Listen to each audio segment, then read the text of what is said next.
Hey guys, welcome to today's episode. Today I have some really big news for you guys. So I finally sold my last Smoothie King. I've had this business for over 7 years now and I finally sold it. So the question really is it the biggest mistake of my life or the best thing that I ever did? And I want to share with you some of the biggest mistakes that I've made as an owner of the Smoothie King and how you can avoid some of them. Hello there. If we haven't met before, my name is Trung, and on this channel, we actually help you become the boss of your business and your life. If you're looking to start a business but you have no idea where to start, or if you already have a business and you want to take it to the next level, I'm here to help you build a business that gives you more flexibility, more freedom, and ultimately give you more fulfillment so that you can make a greater impact and honestly make yourself more money. So jumping into today's episode, I just sold a business that I've owned for more than 7 years. I've actually owned 2 Smoothie Kings in my life. A couple years ago, I sold the first one. This one was the baby that I actually built from the ground up. We started it, built out the whole location, and it's been my baby for 7 years. So it was such an incredibly difficult decision to actually decide to sell the business. And I want to share with you guys a little bit of the background of actually how I got started and how I got to this point where I decided I needed to sell the business. So a couple years ago, like 7 years ago, I met a guy named Joe on an airplane actually. He happened to be sitting next to me on the airplane and we struck up a conversation. He told me that he was actually opening his first Smoothie King. That was something that I've been wanting to do for several years, was opening a business of some kind, like a franchise business, but I didn't know which one it was. But luckily, when I started speaking with this guy, he had some really great ideas about this business and I was already a fan of the Smoothie brand, so Smoothie King brand, so I was actually quite intrigued. Well, fast forward a year and a half from then, I actually got the opportunity to go invest with him in a Smoothie King. And so we built the Smoothie King together. And after a couple years, we decided to part ways. I bought him out of the business. And so this has really been my baby ever since the beginning. And so now I finally made the decision to sell it. Why did I do that? Okay, so what I realized in my life is that every business has its phases, and every part of your life has you have phases that you want different things in your life. For me, a long time ago, I really wanted a brick and mortar business that could allow me some stability, and actually I like the brand a lot, so I love the smoothie. I love helping customers with their health journey. And so for me, that was a big journey for a long time. Well, fast forward to the pandemic, when the brick and mortar businesses were struggling because people wouldn't go into the businesses. And so what I saw was the big limitations of brick and mortar businesses.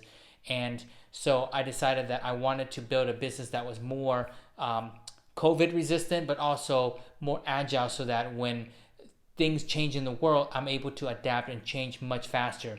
On a brick and mortar business like a smoothie business, you can't actually adapt as easily. Deciding to sell it was that I knew that I wanted different things in my life right now. I just got married. And so I wanted to pivot to something that I can do online so that I can actually be able to travel a lot more than I was doing last year, and be able to be more location independent. Having a brick and mortar business in Houston really kind of held me down and forced me to be in Houston.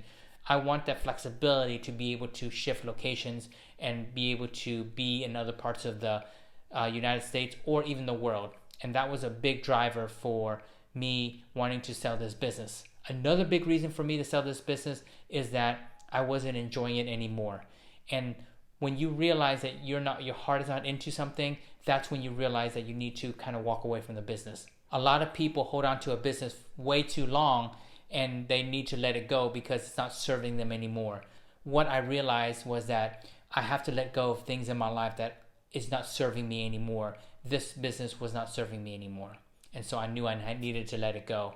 And so I found a buyer for it after about a month of looking around and asking several of people in my network that were other franchisees, and I came upon these 2 guys. And so they ended up buying the business. We closed on it last Monday, or beginning of February. So it was a really big moment in my life, and it was a huge relief to let go of the weight on my shoulders of having a business with 12 employees that I had to worry about, and there's always things breaking in the store and all these things that I had to worry about constantly as an owner of this type of business. Now that I have sold it, I have this huge sense of relief of not having to worry about that all the time, and it's absolutely amazing. All right, so let's jump into some of the biggest mistakes that I've made as an owner of a business. And some of it is related to being a Smoothie King owner, but most of it actually is universal and things as an owner that you could be afflicted with if you aren't aware of some of these downfalls. One of my biggest mistakes was not managing my expectations.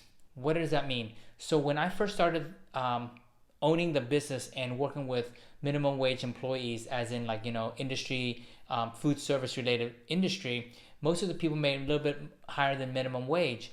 And so that was my first encounter with working and actually having employees for a minimum wage job. I actually personally have never really worked in the food service industry whatsoever, even as a teenager growing up. And so I had such high expectations for these people because my only experience was for the last 10 years was working with engineers in the oil and gas industry as a full-time engineer, working with R&D and people that with master's degrees and PhDs in engineering. And so I was having my expectation at that level. And then when I started working with these employees, I had to really recalibrate what I was really expecting and what I could reasonably expect from these employees that were making $8 to $9 an hour. And so it took me a while to kind of shift my thinking and realize that these people aren't going to care about my business as much as I am. They are only getting paid $9 an hour, and you pay them that because they don't really have any more invested interest other than what they're getting paid. And I just had to realize that. And so once I made that connection and made that realization, I wasn't so always feeling disappointed because these people wouldn't go in above and beyond to do things in my business. And I had no right to, because they were only minimum wage workers. They were not the owners. And so you can't expect other people to value your business or care for your business like you would if you owned it. And so that was a really big lesson that I learned. My second biggest mistake that I made was not communicating the roles and responsibilities. One of those is working with the team members and really communicating to them what their roles are, what their responsibilities are, and what I expected out of each of them. And when I became better at communicating that, whether that's in team meetings or that is, working with them while they're in the store, the more I communicated with them, the better they became. And I always felt that I should be able to just say something once and they would do it all the time. And that's not realistic. It's just like, I feel like when you are training somebody on a new skill, you got to have constant reinforcement over and over and over again. And I felt myself getting frustrated because I wasn't getting the result I wanted, but I only said it one time and I expected it to be perfectly done from there on out. And when you are trying to teach people for sales and upselling skills, that's something that needs to be repeated and then rewarded when done right. And that's something that I didn't know to do because I had actually really never worked in a sales role like that before, or in a customer facing role like in a food service business. So that was a huge lesson learned for me. The third biggest mistake was I was becoming a business owner and not an operator. What does that mean? So when you are a business operator, you are in the business all the time and the business can't run without you. When I first started the business, I thought I was trying to be involved and trying to, go pick up items that the store needed and going to Home Depot to pick up things to fix the store, and also buying supplies like Gatorade for the store to they stock into the snack items, things like that. What I quickly realized is that when I wasn't able to do that, the store didn't have those supplies. And I quickly became, the bottleneck in the business, where when I wasn't able to do certain things, the store actually wasn't able to function correctly. And I realized that I can't do that. I should not be anywhere in that chain of operations. And so that I needed to delegate those responsibilities or get those processes automated so that they are automatically shipped to the store. The team members are able to unload it and actually put it up on the shelves to be sold. I should not be in the business and being critical to the day-to-day operations of the business. I needed to be step back and being the owner so that I can work on the business, so I can focus about sales and focus on how to grow the revenue and how to get team members to be more effective, but not in there trying to make sure that the blender is working or making sure that we have enough Gatorade to sell in the fridges out front. That shouldn't be my job. And I quickly realized that if I was going to continue doing that, I would drive myself crazy, and the people in the store would be really frustrated because they're always running out of supplies because I got busy with my day job. And so I needed to learn how to be an owner and not an operator. And so when you build a business, what you want to be able to do is work on the business, not in the business all the time. When you first start, you're going to be in the business because you're doing everything.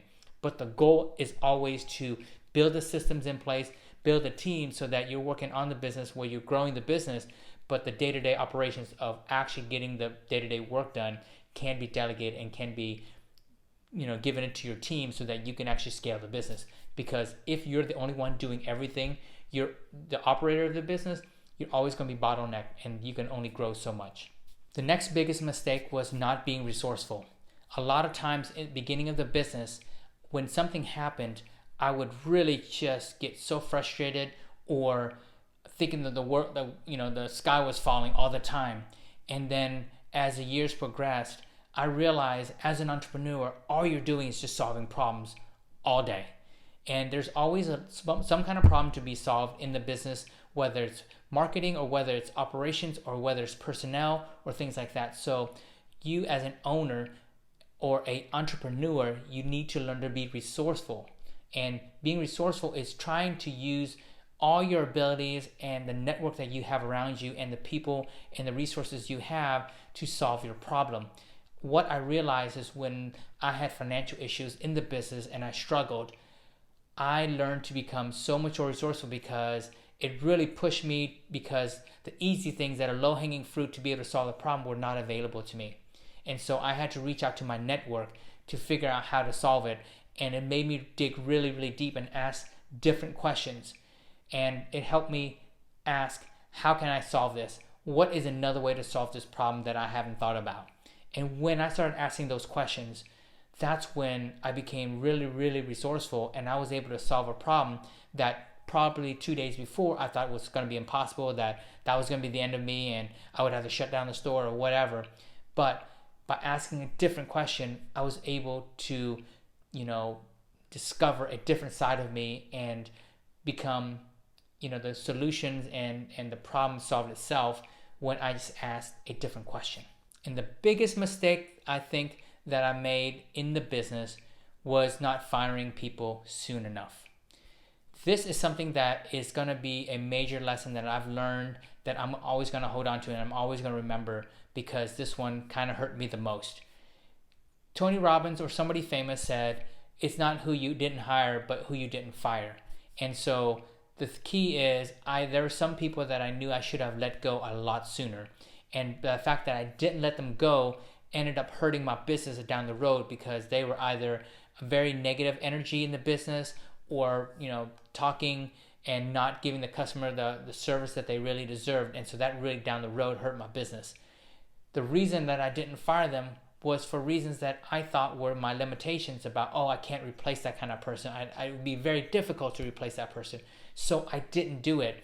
And down the road, when circumstances made it so that I had to fire that person, I quickly realized that it's like, man, all the things that I thought about replacing this person was just all in my head, and it was actually a lot easier to replace them than I thought.